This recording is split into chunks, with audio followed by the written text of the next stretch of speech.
Yeah.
All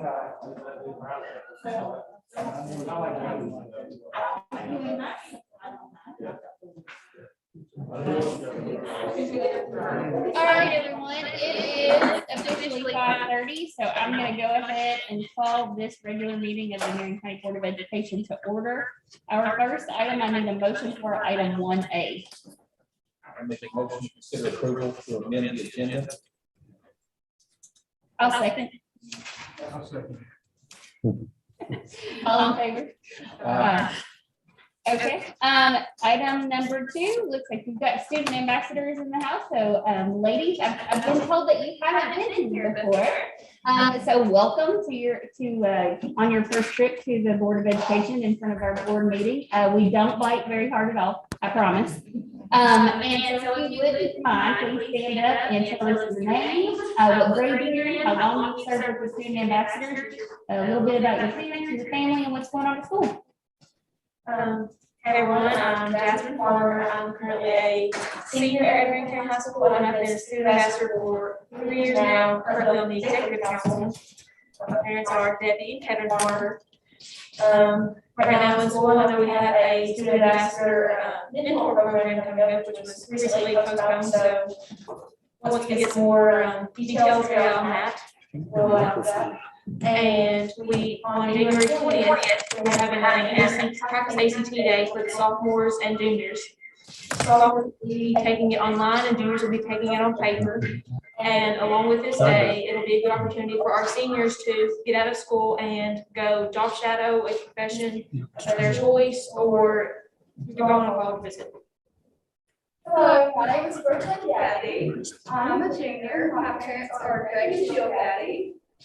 Currently at the high school, our Beta Club just came back from convention. We actually won 17 awards while we were there, and we plan to compete at the National Convention in Nashville in June.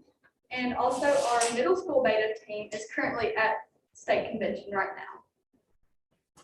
Yeah, our Beta program across the district has a wealth of great sponsors for those programs, and so kudos to those sponsors who help organize and lead our betas.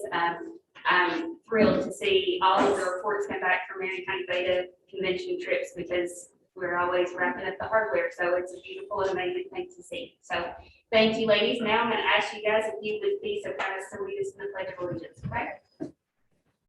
Attention, salute, pledge.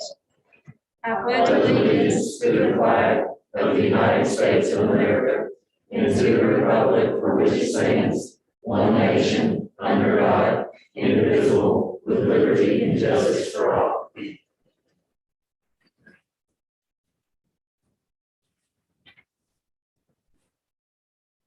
Thank you.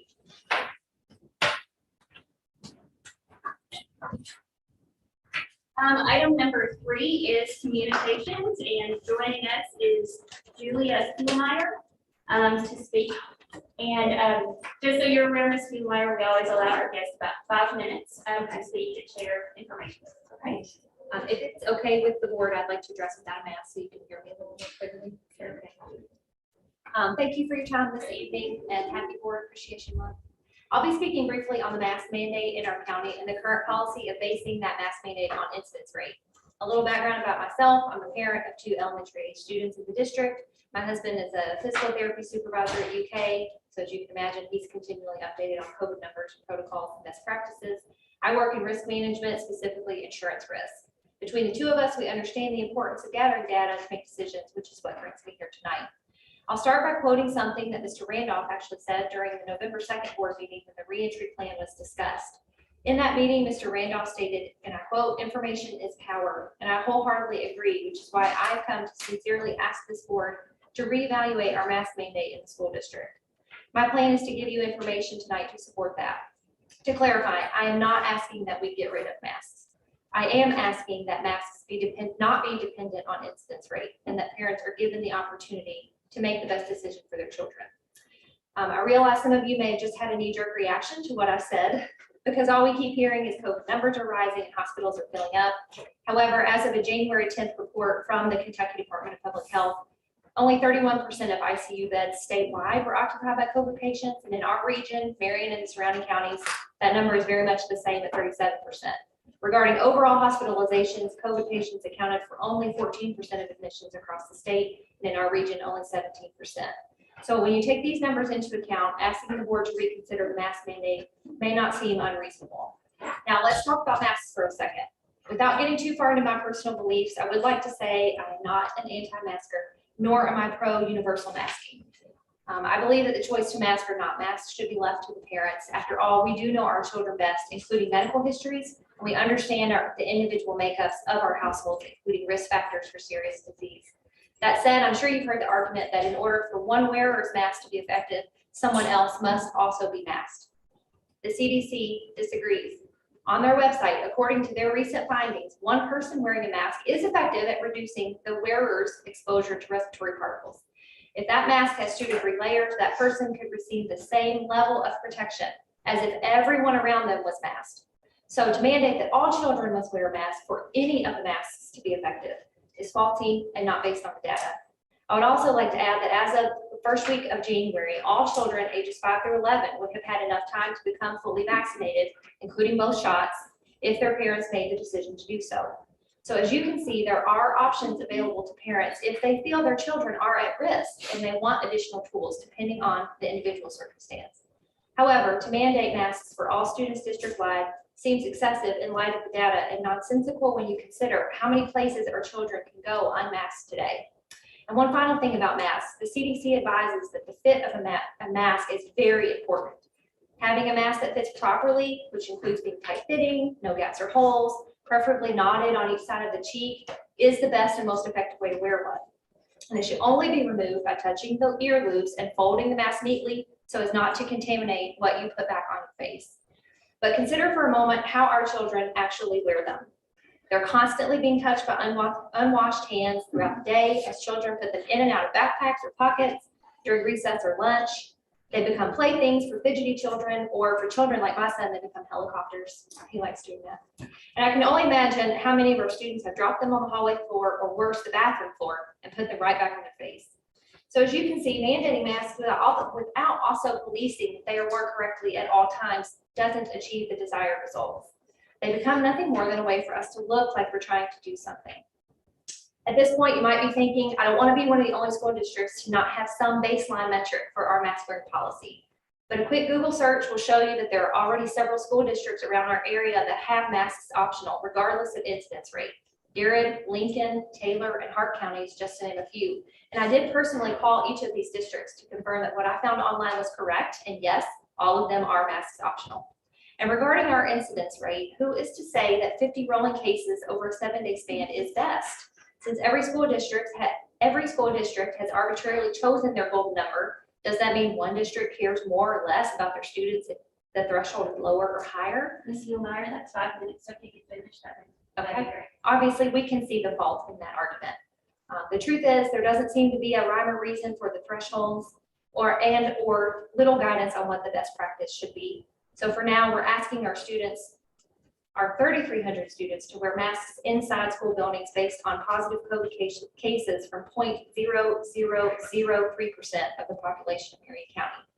I sincerely hope you see how unnecessary and excessive that seems. And to close, if I haven't convinced you yet to get rid of the incident rate contingency and let every parent make the decision for their child, I challenge you to consider this question. What is the end game? Are we waiting for COVID to go away? I think any healthcare professional would say that's not happening anytime soon. Are we waiting until the opportunity to become vaccinated for our school-age children is here? It is. What else will it take? I urge you, please consider making masks optional in our district, regardless of incidence rate. Bring this to a vote, call a special session if needed. It's time to let parents decide what is best for their children. Thank you for your time.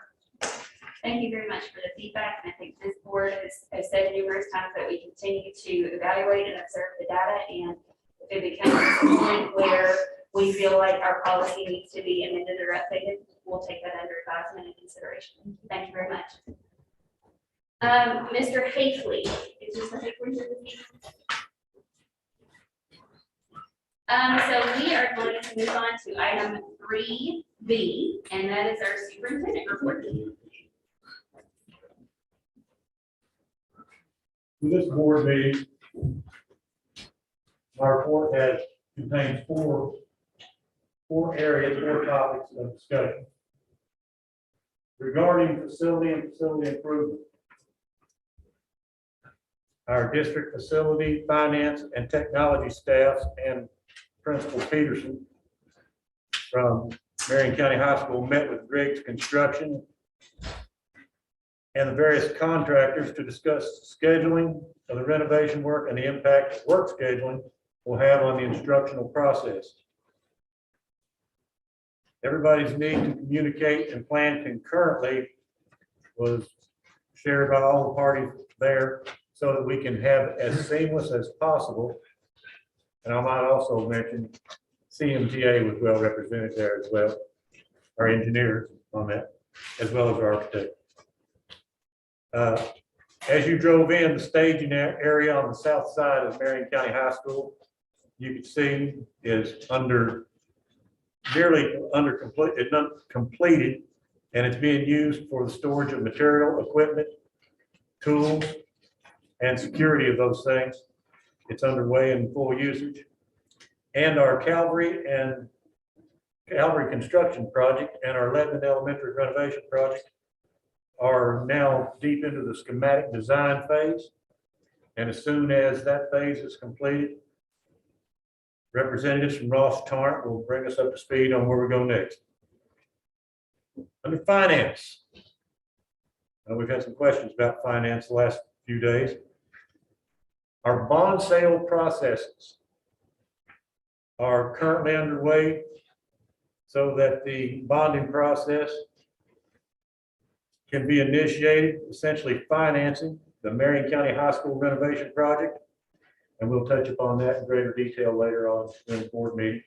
Representatives from our fiscal agent are with us tonight. And a resolution to the Omni Commercial LLC Fry Mechanical Plumber Supply matter is also underway via negotiation among the participants. And I expect a pretty painless resolution to that matter. Under personnel, the district has recently made 9 personnel moves. We have employed 7 new personnel, 3 certified, 4 classified, and we've added or changed job duties of 2 personnel, 1 certified, 1 classified. And on while we actually are here, academic improvement, on January the 3rd, we had a district-wide professional development. And I want to say personally, I mean, this is in the board report, that the elementary faculties and the secondary faculties met with their personnel, with their colleagues. But I want to say it was a very encouraging experience for me to get to observe all levels of it. And we've had some pretty good follow-up conversation. So I'll have some things that I'll be taking to our school board later on to possibly consider so that we can build on this even more. So with that, I have one other thing that's not actually listed here. I probably should have, but I'd like to take the time to ask Mrs. Carol Cravens. Please stand up, Carol. Carol is our new Director of Exceptional Child Education Services. And I wanted to formally recognize and welcome her to the district during me. All right. The next item on the agenda is board member recognition. Go for it. Mrs. Mattingly, thank you. She's already contributed. And I wanted to take the time to share, forgive me for turning my back to you, with our school board members, recognition from our county and city governments. So if you will, this is a letter of recognition and appreciation from both David Daugherty, County Judge Executive of the Marion County Fiscal Court, and from Mayor Crenshaw of the City of Lebanon. They're similar, but I'd like to read them so that our gathered guest here can hear what was given to our school board members. To whom all these presents shall come, by authority incumbent on this office, I do recognize and acknowledge that Marion County Board of Education members has and continues to serve the students and families of Marion County by virtue of their service as a member of the Marion County Board of Education. As representative of the City of Lebanon, I issue this statement of appreciation and acknowledge the commitment and personal investment essential for the good of the community.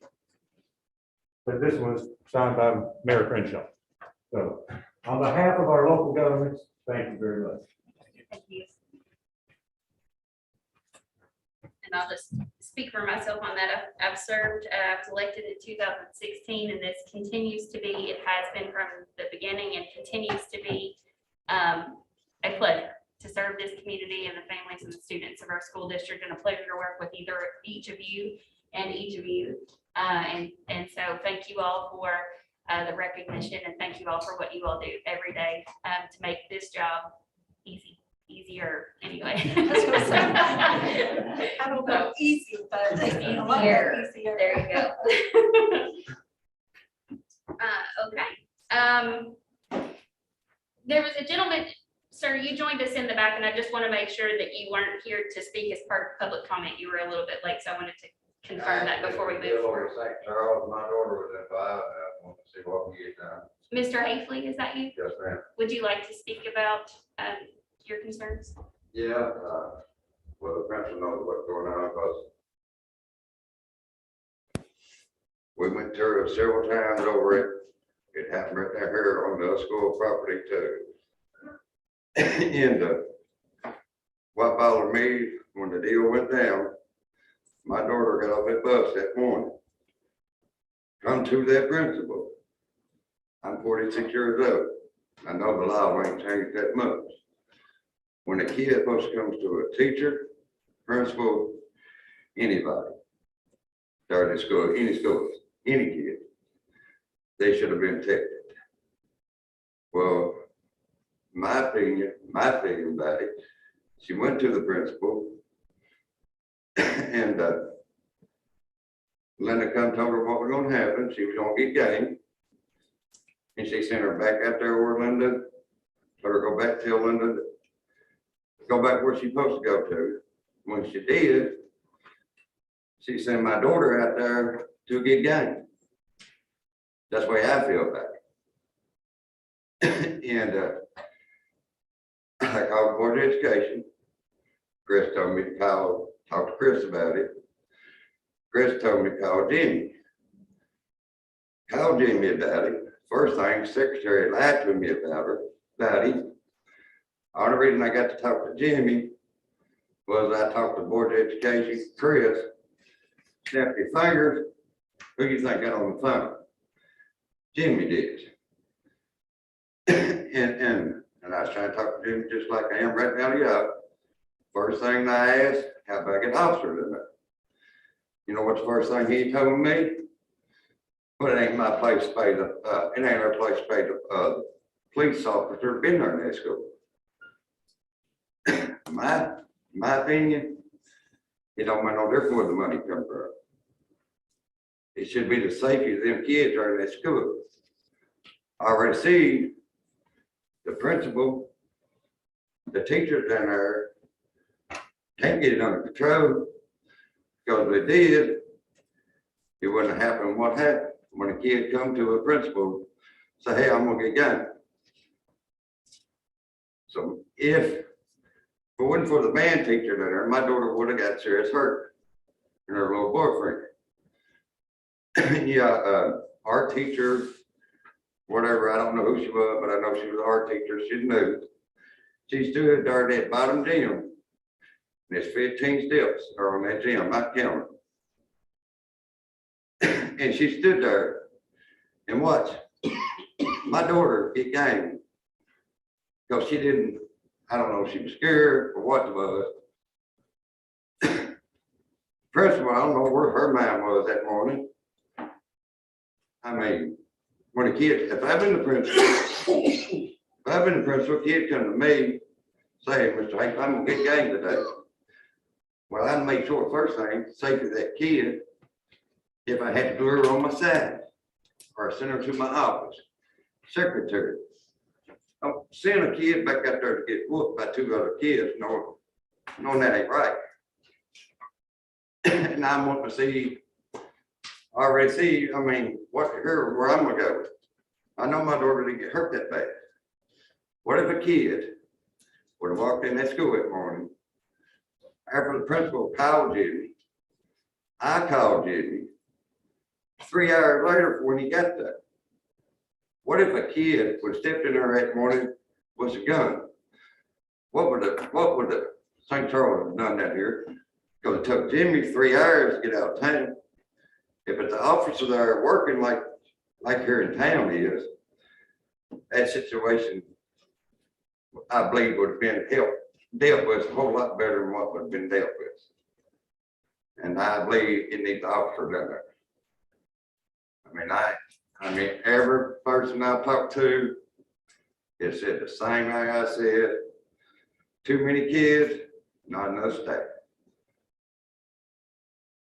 Thank you, sir. You're welcome. So, I want to assure you that student safety is a primary concern of ours. I do appreciate the fact that it appeared like you went through the chain of command with regard to communication and going to the school staff first and then central office staff. So I appreciate that. Know that we continue to look for opportunities for partnership in order to ensure police presence. And I'm going to allow Mr. Randolph to address that part too. Mr. Hagley, we appreciate your concern as anybody here as a parent would be. I understand how you feel, and I can assure you, we are working, even as we're sitting here tonight, we're working to get a partnership with all local law enforcement to what you're talking about. That's going on right as we speak. So it's not lost on us. It's a process. Unfortunately, I can't make it happen as fast as I'd like to, but it is going on. Let me assure you that. I'd like to tell you more to reassure you, but that's probably at this point, since I don't have anything nailed down, that's as much as I probably need to tell you and feel like I've been completely honest with you.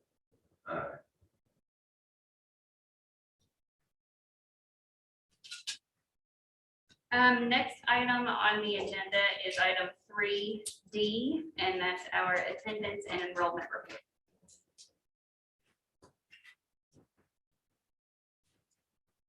Good evening. Okay, so our numbers for this month. At Calvary, you've got 233 preschool. At Glasscock, we're at 480, 340 at Lebanon Elementary, and West Marion is 422. Middle school is 483, and Night Academy 499. At the high school, we're 620, and UC Spalding is at 189. So that's 3266, which puts us up 11 over the class difference 2021, but 41 down from our total enrollment 1819.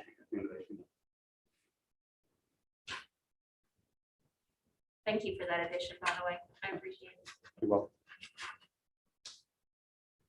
And these are our monthly, so January, of course, is just up until today. And then you can see what the others are. It's pretty much holding steady around 93. If you go on to the next one, please. Our year-to-date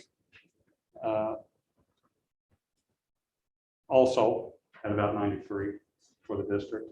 As you can see, the schools vary, but that seems to be where we're holding it at. To continue, please. And then this is our daily. The little green ones there are days where we actually were above the 18-19 number, so I was thrilled by that. The blue one is our MPI day. Go ahead and move on to the next place. So sort of made it a practice to talk about COVID during this time. These are our numbers as of this morning. So our positive count of 35 and our exposures currently at 114. And then I've got some graphs here to show you, because nothing looks better on a screen than a graph. These are our positive exposed students. The orange are the exposed and the blue is the positive. So you can see the positive rate is about as high as it was back, I think, in around November, end of November. And our exposed is always above that, obviously. With the new COVID guidelines, we may see that change. Scroll down to the next, please. And then this is our instance rate, which I'm afraid may not have peaked yet. I think we topped out at like 168 back in September. So we're at 159. We were at 159 yesterday, and so far it's not tipped over. So we'll be looking for that. And then the last slide shows our 7-day instance rate, and clearly we're still moving up. So we'll have to wait to see. Hopefully, if it peaks quick, it'll drop quick. So, any questions? Thank you. Thank you. Next item on the agenda, Ms. Wheeler, our district wellness and food service report. I'm hoping I can read my slide from over here. If not, they have to move. So this is our yearly school wellness report. For those of you, you can go on and click the next one. For those of you who aren't aware, there is some legislation that says we have to do this once a year. And every 3 years, there actually has to be a big assessment. This was not our assessment year. Next year will be. So this year is pretty cut and dry. We've got a person from each school, a representative, at least one from each school on the committee. Go ahead, Kim.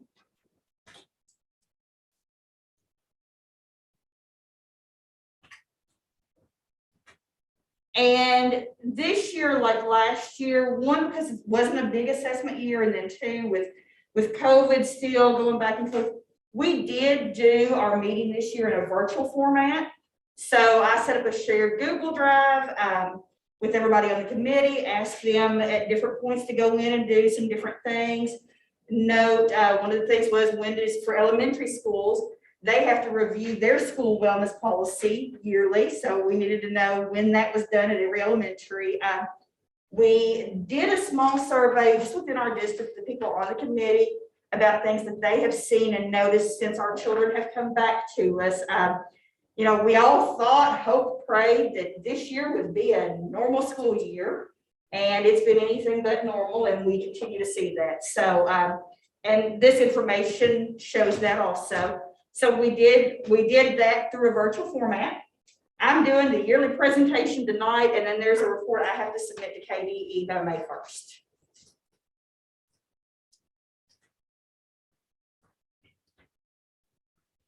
So there are 6 areas now because mental health has been added. There are 6 areas we are supposed to look at.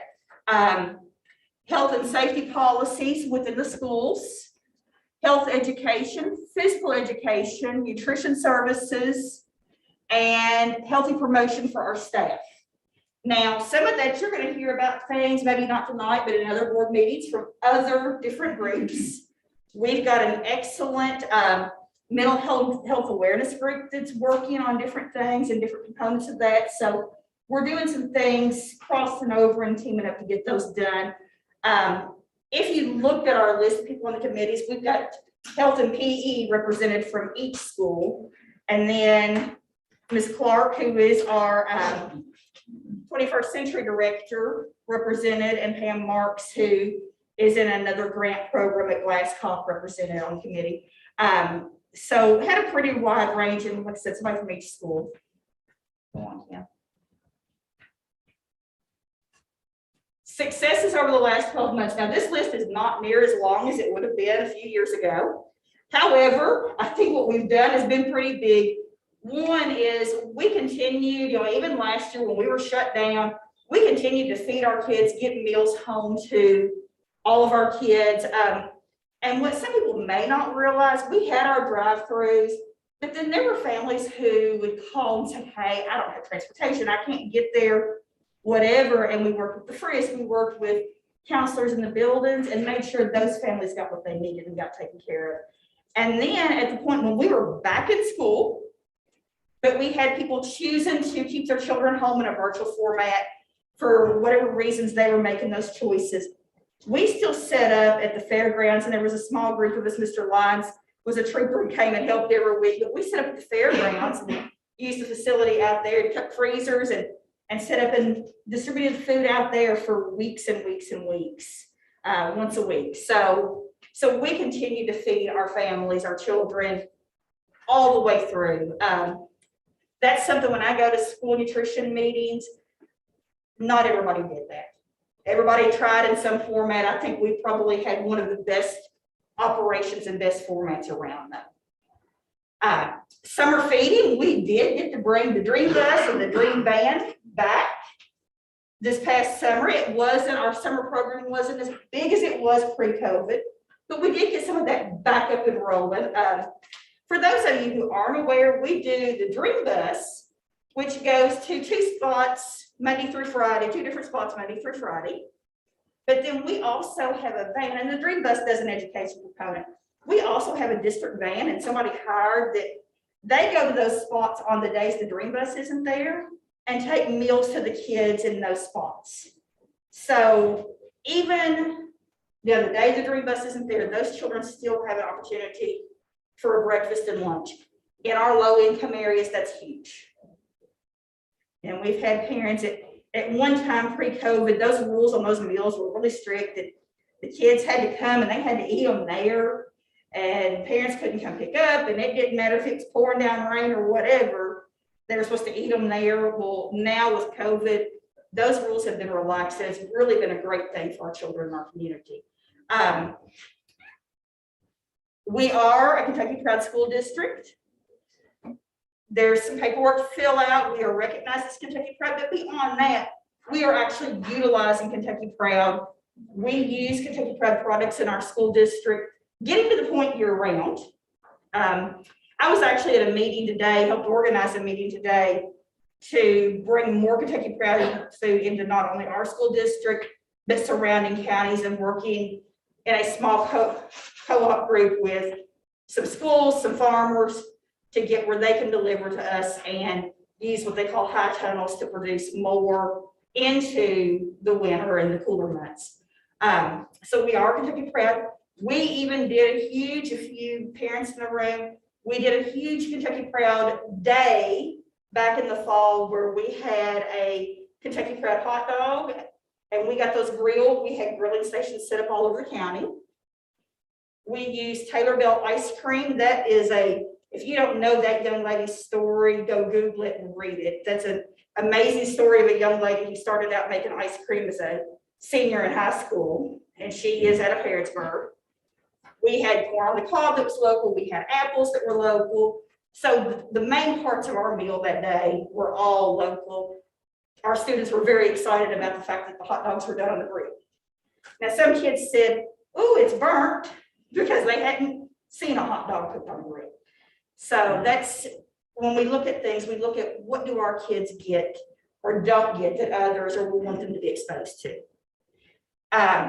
We have, even with COVID and even with not being able to get some things in, we have increased some of our menu options in grades 6 through 12 and given the students more opportunities to come through the line and pick from different options every day to try to give them more of an experience. And we are actually working at the high school to make that even feel like I've got furniture ordered, and we're making that feel even more like a post-secondary institutional type, not institutional, but like a college type dining experience for those students. And then I was informed through some of our process, Mr. Sullivan at Knight Academy has started a fitness club. I wasn't aware of that, and I don't know a whole lot of details on that, but they started a fitness club there for those students. Yeah, this is just so you all can see our information we put out on our van and dream bus schedule, and then our dream bus schedule from last summer.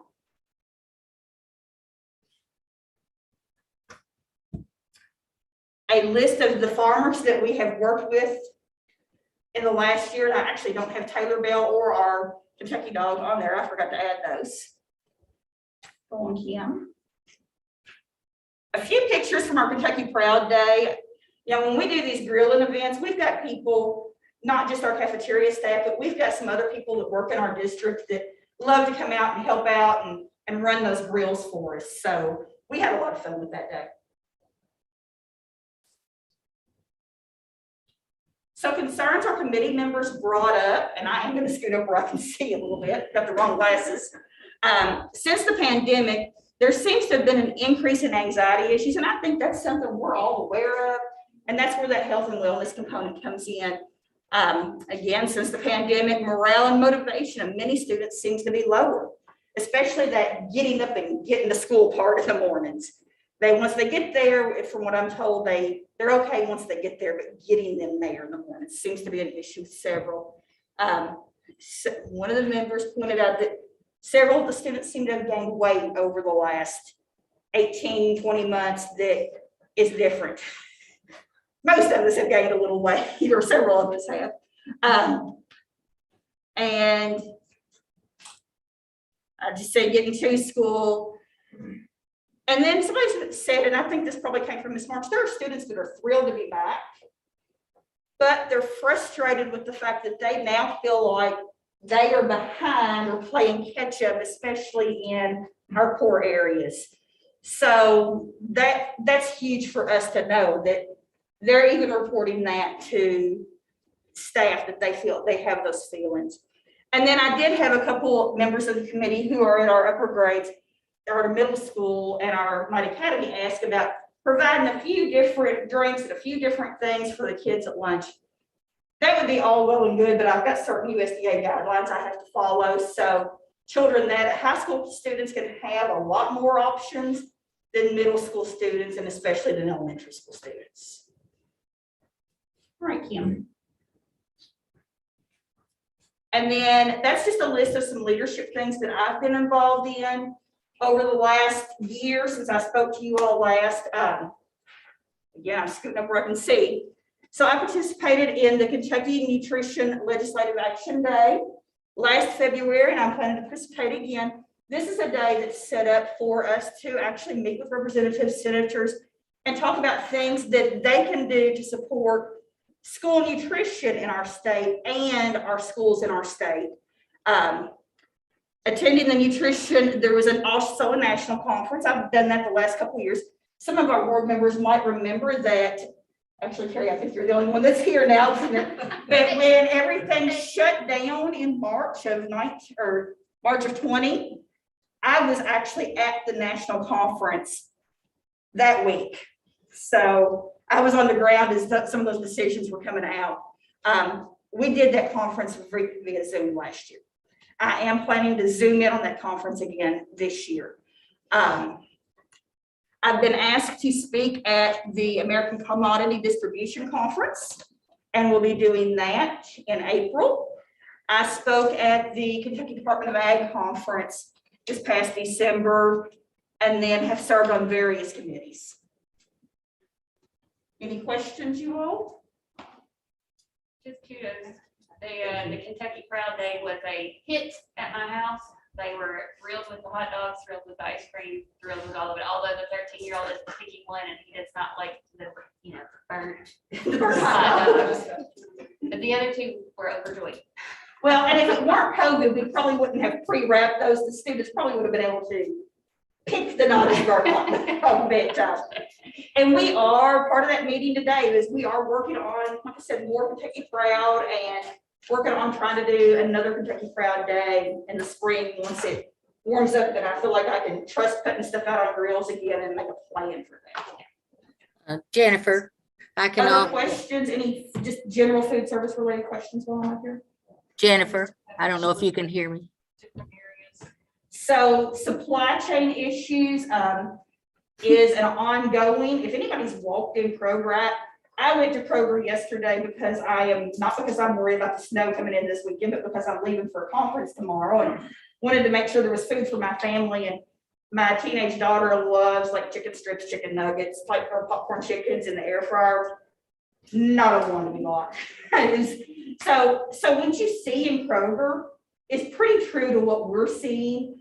I have went to, our kids generally love our chili day, and we've added chicken noodle soup, and our kids are really liking that. But we can't get crackers in. So I went 3 or 4 different times and bought every box of crackers off the Kroger shelf. Sorry, but that was me, and we didn't have any to buy for our families, but there was crackers for your students at school. So it's ongoing. The food issues are getting a little better. I've done a few around the world type things. Like I had last Thursday with the snow, had a semi come in with 3 pallets of different types of chicken, and we unloaded that in the snow last Thursday. So some of those things are helping. I've worked with Lori Milby at Lee's, and she's got me dipping sauces because that's something you can't get easy. Other questions? Just thank you. And thank you to all the nutrition staff. I know that our cafeteria workers and the classified staff that support that bunch is just amazing, and really do things to make the days of our kids special. They know those kids, they ask them questions. And so I appreciate every single one of those individuals that work in your department. So thank you. That's my gratitude. Thanks. Thank you. This is Peggy. I don't know if you can hear me. I have to say kudos to everybody in the kitchen. The day I went down and worked, and the kids were fantastic. Jennifer, y'all did an excellent job Ag Day when I was down there helping some, but y'all do an overwhelming job, and I appreciate everything that you do. Thank you, Peggy. Next is Mr. Spalding with our finance report. So looking at the month of December, so we're on schedule now, the most recent month. Looking at the receipts, they're all up, except one, that's the vehicle tax. It's a little bit behind where we were this time, month to date last year, about 85,000. If you look at the property tax, we're up about 1.7 million. So collections have been so far been good. And then scrolling down, that interest rate, we talked about that many times. It's not enough to get excited about. SEEK is right on back on schedule. So overall, our receipts are up about almost 1.9 million, so up about 16% over last year. Going down the expenditures for the month of December, you'll notice they're all up, other than the one in 2100, the city support services. Again, 2 big things: we're in person, as well as the races that we will get in July. So nothing outside the ordinary, but we're using more consumables, obviously, with transportation things. And so that's to be expected. So receipts are up 1.8, but also their expenses are up 1.5. So we're about up year to date, almost $330,000 for the month. I will give you this breakup trim that we started doing on some higher ticket items and kind of seeing where we're at compared to a 3-year history. Going through, looking at staffing, comparable, both certified and classified, right on target. It's 6 months, this fiscal year. One thing in our world is payroll is a little bit different. The raises don't hit till August, so what we pay for the next year a little bit, we'll go on and hit it this year, but they don't hit exactly on the month, so it's a little bit different. And then went through the utilities, obviously they're up a lot, because the one that stands out tremendously is the trash that we talked about, both the rates have gone up, but also we're putting more in the dumpsters, being in school, so we're already spent $35,000, whereas last year we only spent 33 for the whole entire year. But that's to be expected. Look at the transportation section there. You look, we already spent 80,000 in diesel through the end of December, and spent 81 for the whole year last year. Like I said, these are very, very expected expenditures. And then instructional supplies. We do more with students in person to provide more services and facilities. So I think we're in line where we're at. We'll talk about the draft budget here in a few minutes and try to plan for next year, starting in July. Any questions on the month of December? All right, thank you. Thank you. Next item on the agenda is 3G, our data presentation by Ms. Budget. It's exciting to be able to share some progress data after finally feeling like we've been in school and, on that train. So when I have the portrait of a graduate up there, because I think we all need to be reminded that today we're talking about the content master piece. That's that dark blue part. There's all those other pieces, but today we're going to talk about, the being content masters. I'm going to give you an overview of, this is it looks like it's long, but I tried to make big graphs so we didn't have to strain our eyes. But it's kind of that, I went through the district overview, and then you're going to see a school level and then a grade level. And first I'm going to go through reading, then I'm going to go through math. At the end, I have some talking points that the principals kind of gave me input for their schools. So in the amount of time, and then kind of what we're doing. So it'll probably go quicker near the end once you watch and see how the presentation goes. So next, all right. The first one, I just wanted to remind us, this is kind of our KSA, that's the K-Prep. That's where we are. The top one is spring of 2022. We did see that, jump in the novice. We understood that. We did not have teaching in the way that we have been, but I just wanted to remind us, that's where we were at the end, and we'll showcase when we take it the assessment in the end of this year. We'll have that comparison. But the next parts of this data presentation, I'm just going to focus on two sources of data because this is about progress. I'm going to focus on iReady, which is our changeover from MAP, which is what you are used to seeing. And then, but for the upper secondaries, we're going to talk about Mastery Prep because that's the alignment to the ACT, which is the academic component. So those are the two that you will see. So the next, I'm going to start off. This is iReady. This is our K through 8 reading scores. Again, this is holistic. If I wanted to break it down, and the schools break it down often into specific categories of students or, gap groups, they can do that, but this is kind of this holistic. So the top one is the August diagnostic, and the bottom one is the December one. So we've taken two. So what you'll see is pleasantly surprising, yay for us and all those teachers out there, the instructional coaches, the principals, everybody who's working, hard on instruction. We went from 21% on grade level to 37%. That's a big jump. We know that teachers are important. Having teachers in front of kids and kids, that interaction with each other. So, and as we move forward, I think we're going to continue to see these gains.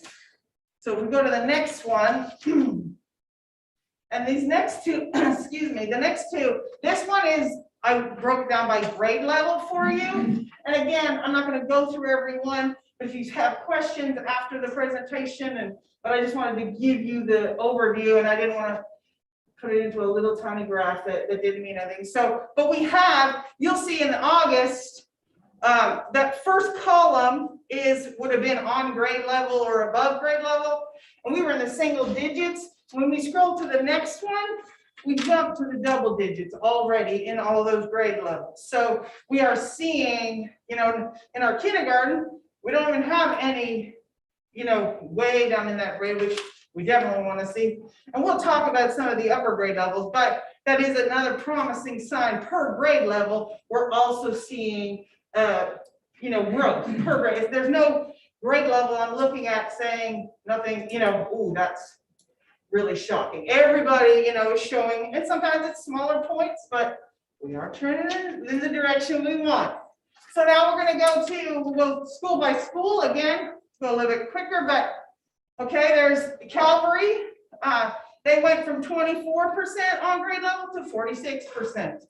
They reduced their 3 grade level below is only to 1%. So kudos to those teachers, everybody out there. When we go to the next slide on Calvary, it's by grade level. This one I did try to put a comparison, and really for your eyes on this, just start looking at those green lines. Those green lines, we want to keep them going. We want to keep them, mastering. And it is based on the kids who took the test, so the percentage. So we make sure that it's not, you don't get negated for kids didn't take the test and things like that. So again, Calvary, great job. Next, we have Glasscock. Glasscock moved from a 14% on grade level in August to 32%. Again, kudos to Glasscock and all those teachers and administrators, everybody's working hard. Next one, Kim. And again, looking at just going to give you the visuals because that you can ask me the questions on the details, but again, that bottom is that second diagnostic. So we are seeing less red, more green. That's what we want per grade level. So next we have LES. LES went from 17% on grade level to 35% on grade level. Again, green bar is moving over. Kudos to LES. Grade levels. This is I know it sounds like a broken record, but it's a good broken record. So again, here we keep seeing, green, green, green. That's what we want to say. West Marion, they went from 23% on grade level to 49% on or above grade level. Big gains again, the importance of the teacher and the interaction and, the job that we do now, not virtual. I think we did a great job, but the power of the teacher-student relationship is definitely shown here. The next part of theirs, again, green lines are coming across. So super excited about that. Again, like I said, I'll share at the end kind of what the schools are saying about maybe what. So then we get to Marion County Middle School. Fingers not working. They went from 24% on grade level to 32%.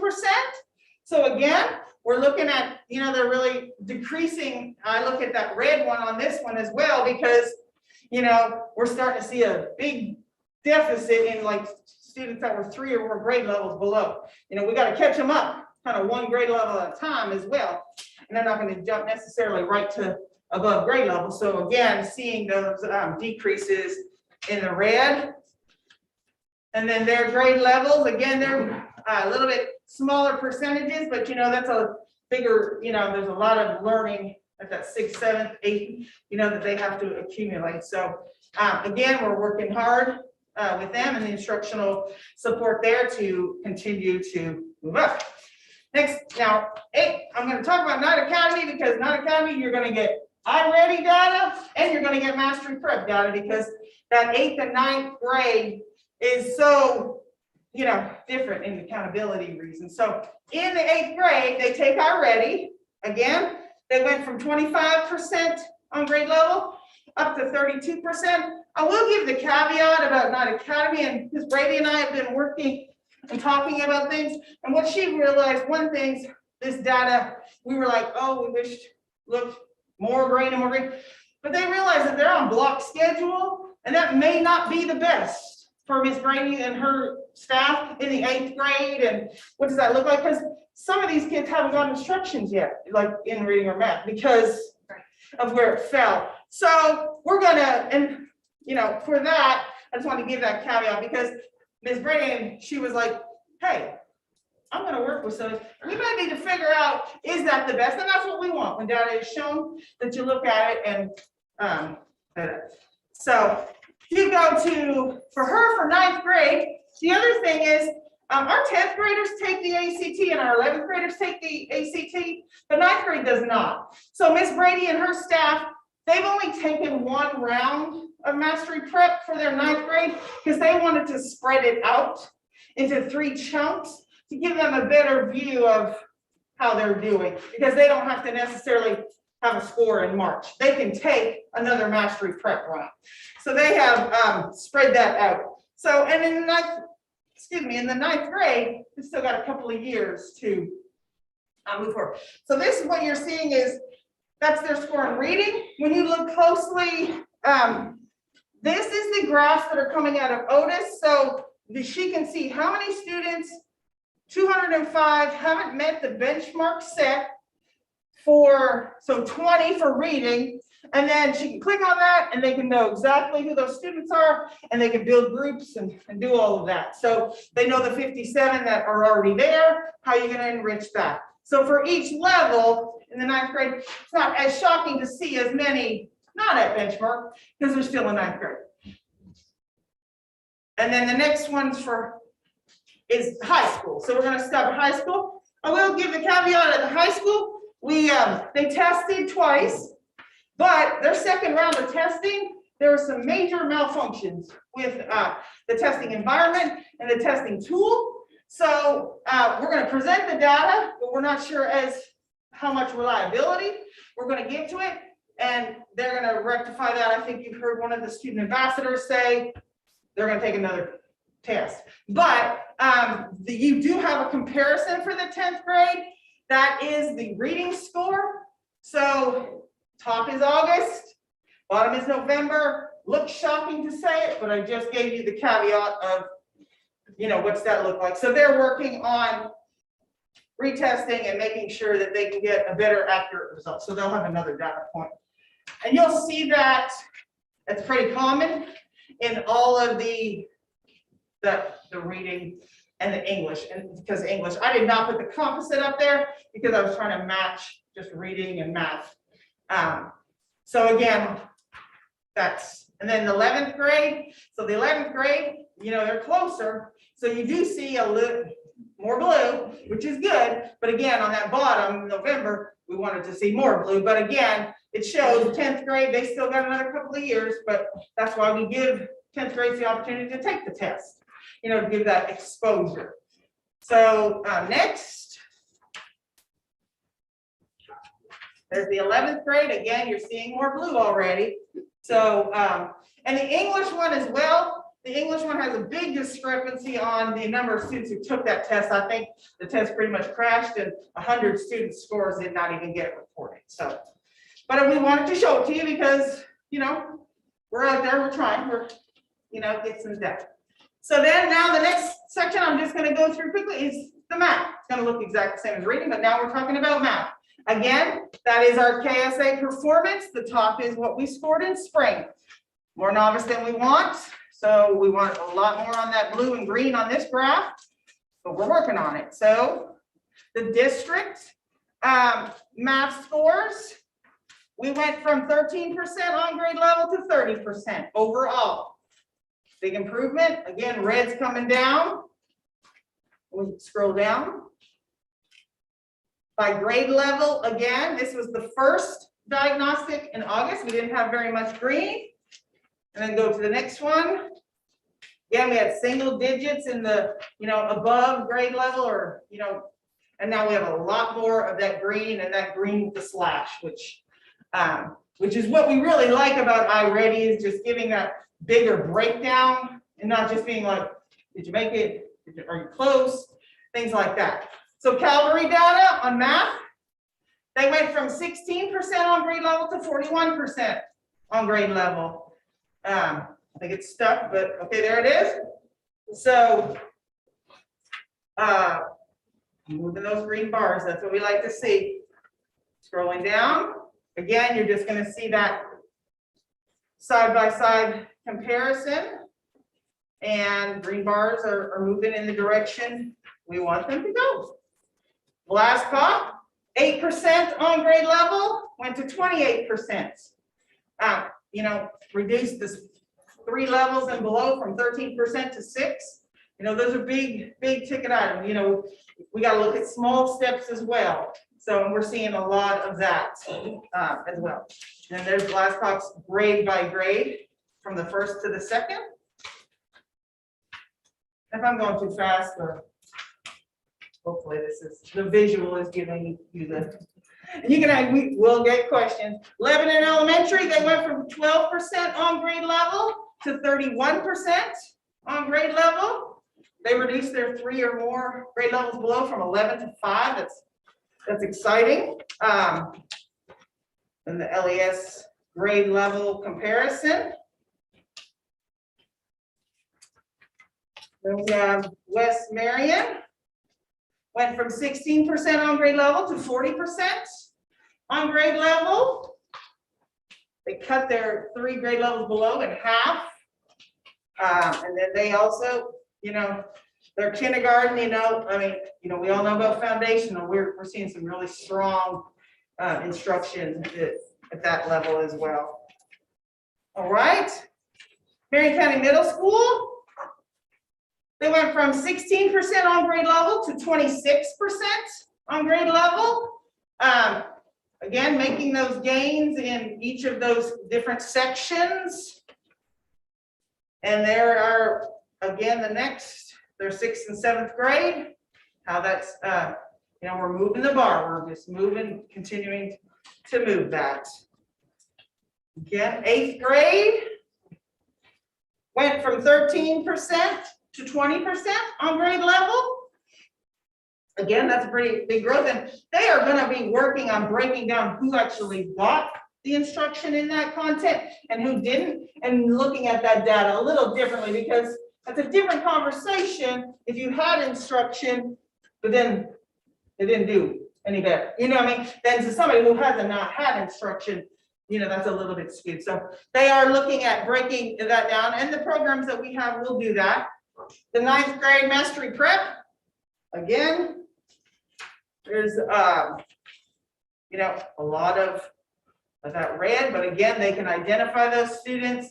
They can start to work and put them into groups that are needed. So we go to the high school, kind of again sounding the same, but reminder that the testing that second testing on the bottom did not work as we had hoped. Master Prep's providing, I think, lunch for all of our students because it was a kind of a serious situation. They feel a little bit bad on that. So there was not what we see looking at a lot of growth. But again, between the 10th and the 11th, you do see a few more that are on meeting benchmark. All right.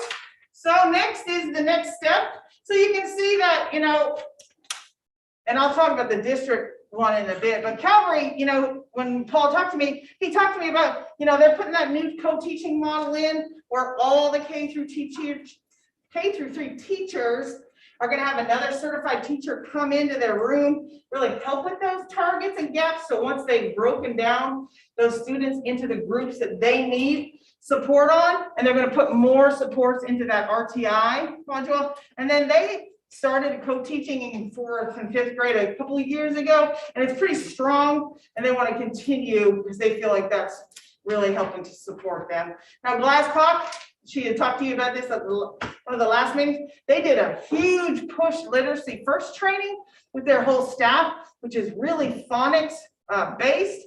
And they have a tool and a document that they're using to group students and then find out how they did from year to year. And teachers have been working really hard so that they can students can individually master skills that along with the iReady.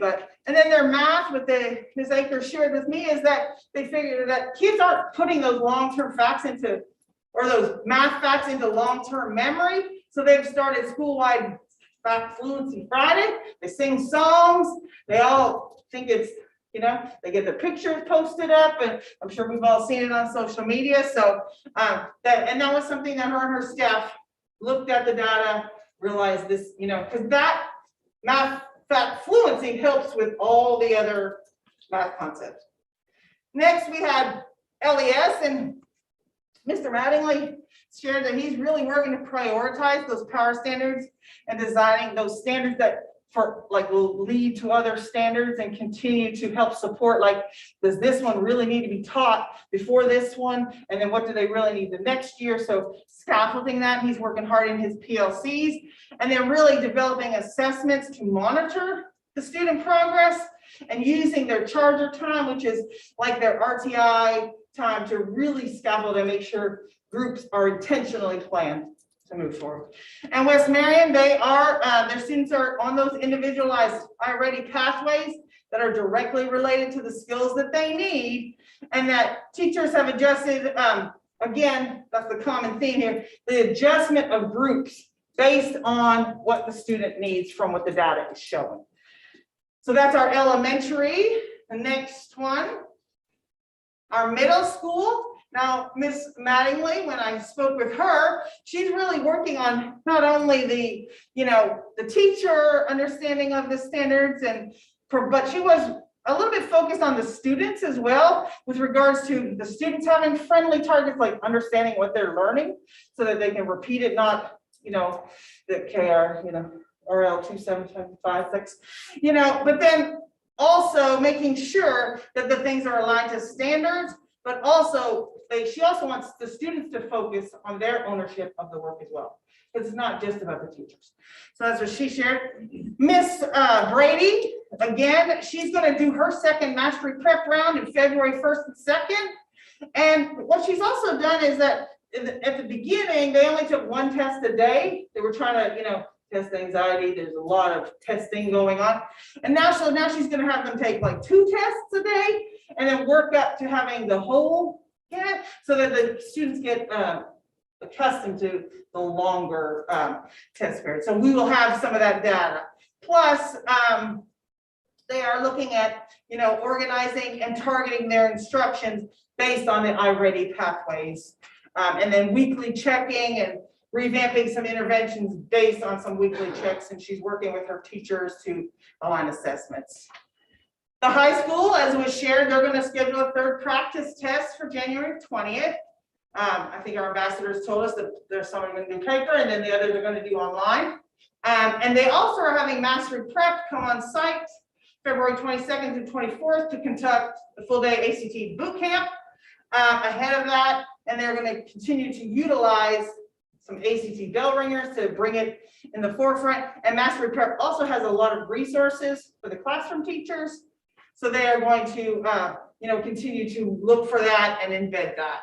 So as the district, we did, as Mr. Randolph shared, January 3rd, I too want to thank our coaches and our principals and everybody who worked so hard to make that day such a success, because it was nice to see teachers back together, talking together, and not online or on Zoom or, you know, and all focused on standards literacy, because you must know your standards. We have teachers that have never taught ever. We have teachers that have taught for a long time and have been through 3 different types of standards.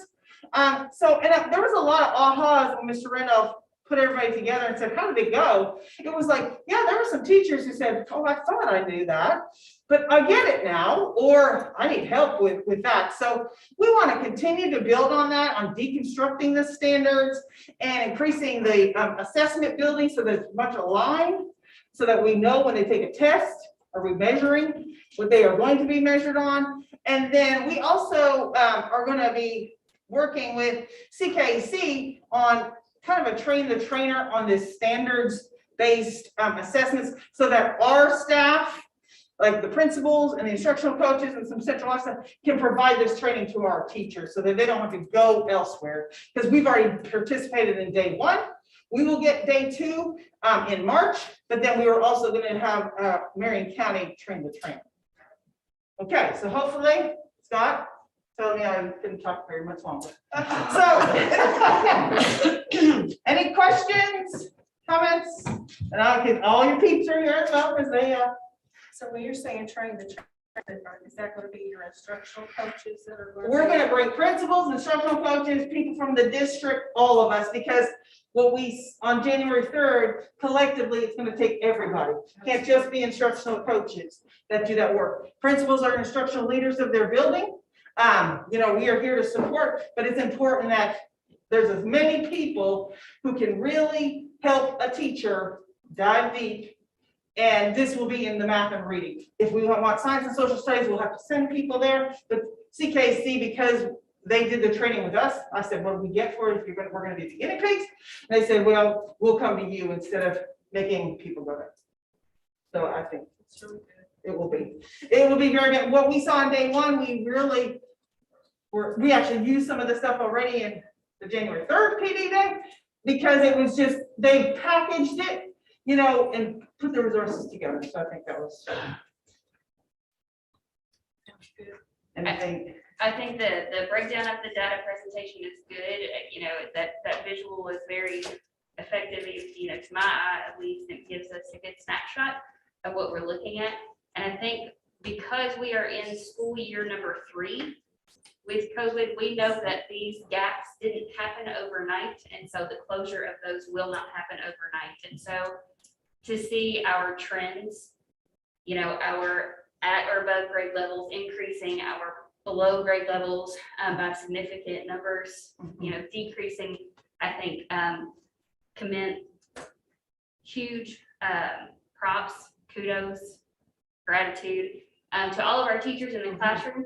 But as you just mentioned, our principals are instructional leaders in their buildings. And so Mr. Terrell and Mr. Mattingly and Ms. Akers, Ms. Mattingly, the other Mr. Mattingly, Mr. Peterson, who isn't here. Who else isn't here? Ms. Brady. Thank you all for the work that you do in your buildings every day. I visited the middle school to talk about the Education Foundation and express my gratitude to the teachers there, because I know a lot of days, especially right now, it feels like you guys are drowning. But I appreciate the fact that you just keep swimming. And I'm going to ask you to just keep swimming. And we will recognize and thank you and provide you with the resources that you need to support your students and your staff. So thank you all for the work that you all do every day. And please pass along our immense gratitude to the teachers. We see the benefit of in-person instruction and the change that it can make. And so that's incredibly important and a priority for our school district. So thank you all. Thank you, Ms. Badgett. Okay. Item 4A, I need a motion, please. Make a motion to consider approval of advertising of RFP for commission services for the Marion County High School construction project BG 21-103.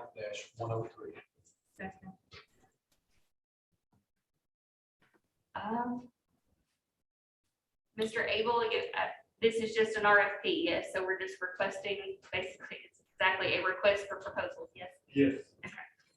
And I must be honest with you guys, I'd love to see agenda items on construction projects, because it means we're going to keep moving the ball forward. So I like forward progress for sure, and I think everybody else up here does too. So thank you for that. Other questions or comments on this one? All in favor? Aye. All right, so item 5A is a recess to convene our finance corporation meeting. This doesn't require a motion, yes.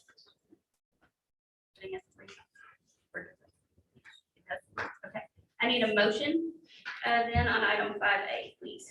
Make a motion to recess to convene finance corporation meeting. Second.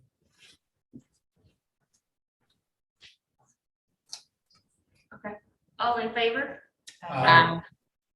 Okay, so Chip, Kelly, it's great to have you here in person and not snowed in. So this is part of our process, and for you guys following, we move to the other agenda in front of us now. All right.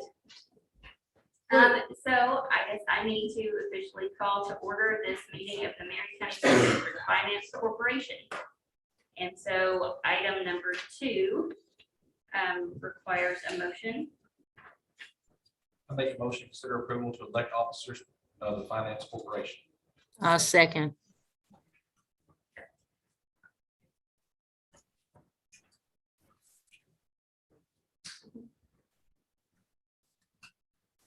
Do you guys like to share? I know that you shared with us in our work session kind of what this allows us to do and the thinking behind it for the folks at home, all, 17 of them. You want to share with them what this is? Yes, ma'am. Is there a certain place for us to stand that's good for Ms. Downs to see us, or are we okay? Okay, thank you. It's good to see everyone this evening, and thank you all for letting us remote in last week. It was definitely a little treacherous, so thank you. We presented the finance plan. So we are in the process of selling bonds for the high school renovation project. A big win for us, we received the Kentucky Department of Education's approval email this week. Thumbs up, that's a very big hurdle. Mr. Spalding got them all, the BG1 uploaded. We provided the finance packet, so we have the green light to go ahead. We're set to sell bonds next Wednesday at 12 p.m. That's when we'll actually lock in your borrowing rate. So school boards cannot encumber future boards. So you convene a finance corp that actually issues the bonds and then enter in a lease agreement with the school board. So the items as far as electing the officers and approving the bond issue happens in the finance corp, and then you do an action item in the board to kind of codify that as far as a lease agreement. And Chip, I know you wanted to touch on something. Oh, not yet. Oh, you're good. Okay. Yeah. But no, that's just a summary of the bond sale. So we will update Mr. Randolph and Mr. Spalding next Wednesday on how the bond sale goes and when we lock in rates. We sold two bond actually we sold a bond issue for Morgan Schools today. Owen County Schools on Tuesday. They locked in a rate around 220 for a 20-year bond issue. Obviously, apples to apples are sometimes different how you pay principal back, but we're expecting a very favorable interest rate for you guys and appreciate everything you've done to accommodate the timeline. We do meet that SFCC deadline by selling bonds before February 6th. So we've got our KD approval. We're good to go next Wednesday. Excuse me. Are you gonna have us back up for to address any of the resolutions, or is this our time to shine? You can absolutely, you can shine, or you can come back up, whatever you prefer. It doesn't matter. One thing that I wanted to touch on, this is the situation kind of where the crickets become the master, Kelly's the expert at it, the hat's out of the bag, the cat's out of the bag with Mr. Randolph and Scott, they know, but I really just wanted to tag along and come to Marion County again. The credit rating came out, and I thought it'd be good for the board, to highlight a few things that you all should know as board members. If it's a third-party opinion of the credit worthiness of the school board and the school district, and how things stand. So I was going to call out a few of that stuff just for the public. That's okay. That'd be great. Yeah, so Mr. Spalding comes up all the time and talks about cash balances and goals and ideas of what he thinks the school district should do. It's very important because you're all's A1 rating. That's right in the punching weight of where you all should be for your class. And interesting things about the rating they pointed out. And this is public information. If you all need a copy, we can get it to Scott to send to you guys. But it's kind of cool what these guys can pick up just in a conversation. And a couple important things. So they recognize the growing tax base here in Marion County. Even when we come in at new roads, there's still some new industry popping up and things like that. Well, the rating agencies recognize that, so they see real stability here, and they kind of write about that in their reports. They pick up on the manufacturing strength here. They talk about the board's historic willingness to raise taxes if necessary to meet obligations. And that's important because when Scott talks about cash balances, that's one of the reasons why you all have such a strong credit rating, is because the cash balances of the school district are healthy. They're with peers across the country where you should be in this rating category. So an occasional willingness to raise taxes when necessary is an important message for rating agencies, which are forced to communicate stuff to investors. I just got a handful of other ones I wanted to touch on. I think they're kind of cool to pull stuff out. Let's see. This is interesting. Really, just taxpayers generally. Honest debt plans, and they're aware of the future debt plans. So this rating bakes all that in there. But what you might not know, your share of the responsibility of the pension debt is a little over 20 million, and your share of the OPEB, which is the other pension employee benefits, liabilities, a little over 20 million. So that's $40 million of Marion County pension debt. It's only because of what's going on in Frankfurt. I think it's kind of interesting. So, here we are, go through great strides to be careful about how much debt we issue for buildings, and there's 40 million there. So that's part of your credit profile. So I just wanted to pull that out and highlight that, but I thought it was really good that they spoke highly of the community. It's growing tax base, the board backbone, and the cash position of the school district. And, again, compliments to Scott. He makes everything easy for Kelly and I to make the Reading HCs have what they need. We appreciate working with him, Mr. Randolph. Thank you. So, that was it. That was it. Just wanted to share that. Thanks, Tim. And it's always good to hear good news about our community and the decisions that are made here that, that have different impacts. We don't control manufacturing in this community, but it plays a part in a benefit to us. And so, we all work together to make our community a better place. And I think we all work very effectively. So The high rating is important. It costs is, it's what gets low interest rates, and that's what we really care about at the end of the day for this. So. Do you have more resources to take care of your kids? Thank you all. Thank you. Joey, I think what we have to have you do is edit your motion to include naming of all of the officers and directors. Yes. Make a motion to consider approval to elect officers of the Finance Court. Carrie Truitt as president, Peggy Downs as vice president, Scott Spalding, treasurer, Joey Lee, director, Deborah Spalding, director, Terry Neals, director. Peggy, do you want to redo your second? Second it. Okay. All right, on that, all in favor? Aye. I need a motion on item 3. I'll make a motion to consider approval of a resolution authorizing issuance of the Marion County School District Finance Operation Revenue Bond Series of 2022 and advertising for bond sale and all other documents in connection with the bond issue. I'll second. Any questions here?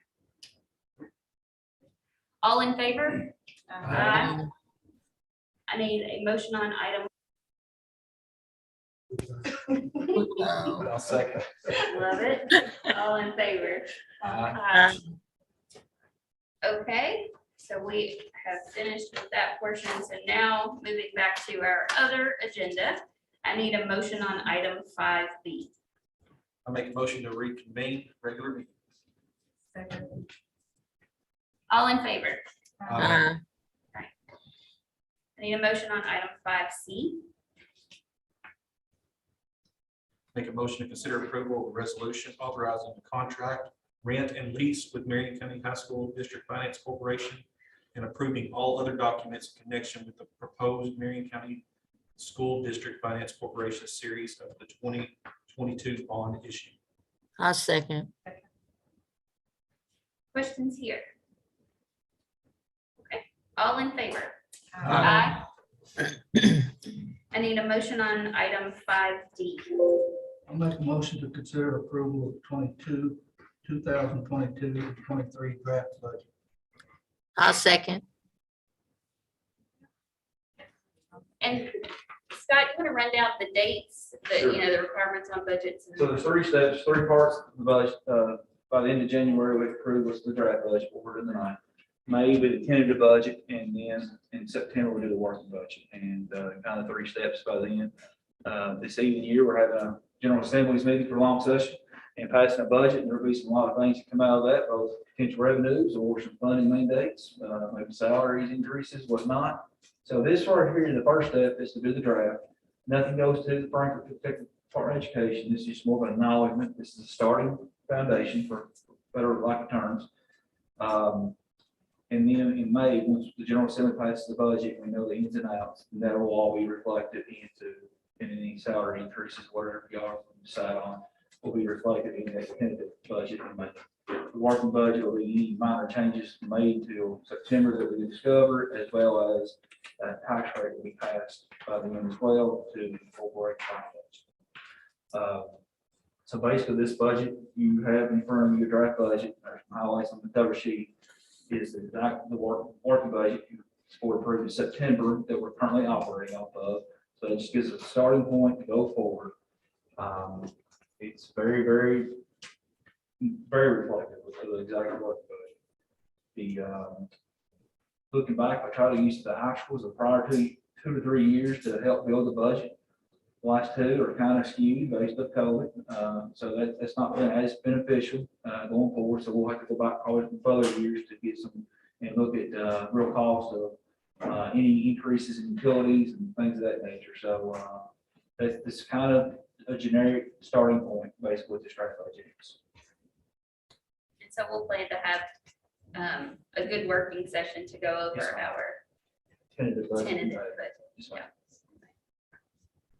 And these are stuff that, we see or programs we want to implement or add to, and we can talk about that between now and that work session, and we can add to this document as we go forward.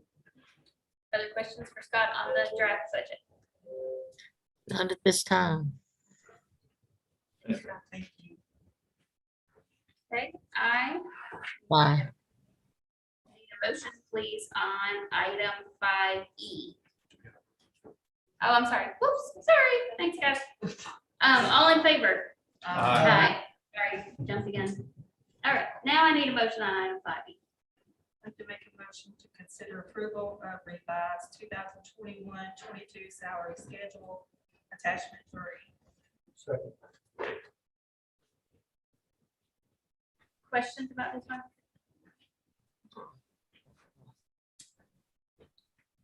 And I just, without naming any names, thank you for the individual who is stepping up at our high school to ensure that our students get the instruction that they need. So please, and thank you very much for what you do. All in favor? I need a motion on item 5F. I'll make a motion to consider acceptance of the 2020, where'd it go? SFCC Officer of Assistance of $18,591 for proposed construction renovation of facilities. I'll second. Scott, you want to talk about this one? So each biennium, and it's kind of, it's 2020, so we're in 2022, so it gets a little confusing. The state approves, traditionally, the state asks about $100 million from the General Assembly to offer these offer of assistance. This past biennium, the 2020 biennium, they were awarded $58 million. So what they do is the state takes all the district facilities plans, like the whole state, all school districts, like freeze them on June and the odd year to come up with an aggregate total of the whole state, all 171 school districts, unmet needs and facilities. They come to that number.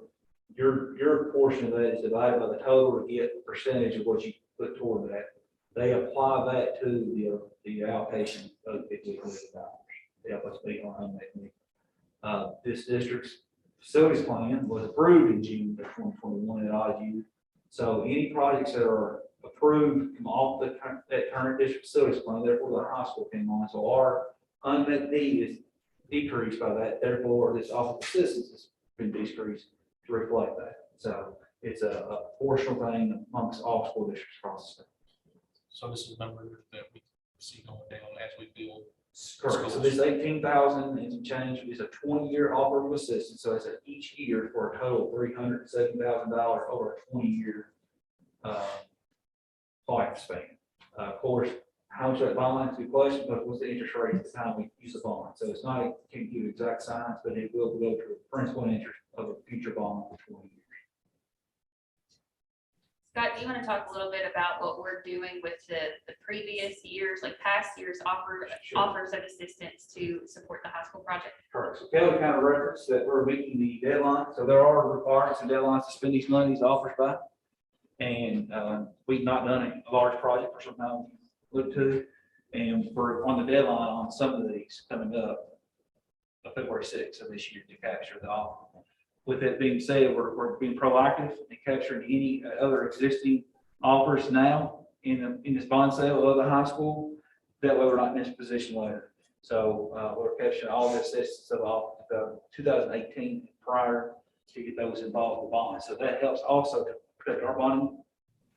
Because we're getting free money per se offer. So there are some stipulations you have to put with cash to be able to take advantage of this. So the district spent about $3.3 million in cash to get back $2 million from those bonds that add up. It's not dollar for dollar, but the high school project's about an $18 million project. We're borrowing about $14.9 million. And so because of that, we're not gonna be kind of under the gun in the future to. That's right. let's We hurry up won't and we won't have bring this the construction pressure, project. this tight deadline, Yeah. as we've talked about for the last 7 or 8 months that we're going to meet next week. Other questions on this one? All in favor? Aye. I need a motion on item 6. Make a motion on all student learning and support consent items A through H. Second. Questions on anything in here?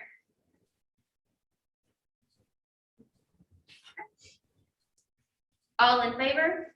Aye. Item 7, acknowledgement of personnel actions. So acknowledged, and I need a motion on item 8. I'll make a motion to approve. We'll run, Carrie. You can say. Second. All in favor? Aye. Thanks, Peggy. Thank you, y'all. Y'all have a safe evening.